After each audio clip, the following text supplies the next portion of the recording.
This is the Lone Crater YouTube. We hope this video helps. In this video, I will explain how to connect your GSP 670 headset.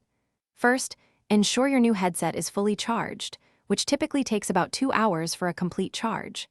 Next, download and install the EPOS Gaming Suite software from the official website onto your computer.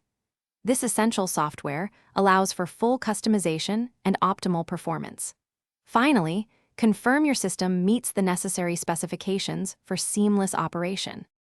For the most reliable and low-latency connection, use the included GSA70 USB dongle. Simply plug the dongle into an available USB port on your PC or PlayStation console. Your GSP 670 headset and the dongle will automatically pair within a few seconds, indicated by a solid blue light. You can then verify the connection and battery status directly within the EPOS Gaming Suite for peace of mind. To connect your GSP 670 via Bluetooth, first power on the headset and press and hold the Bluetooth button for 3 seconds until the LED flashes blue and red. This indicates pairing mode. Then, open the Bluetooth settings on your desired device, such as a smartphone or tablet, and search for available devices. Select GSP 670 from the list to establish the connection, which usually takes just a few moments.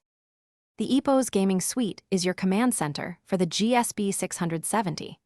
Within the software, you can customize various audio settings, including 7.1 surround sound, and create personalized equalizer presets to suit your preferences. Adjust microphone gain and noise gate settings for crystal clear communication. Regularly check for and install firmware updates through the suite to ensure your headset always performs at its peak, offering the best possible audio experience. Thanks for watching. Consider subscribing if we helped you.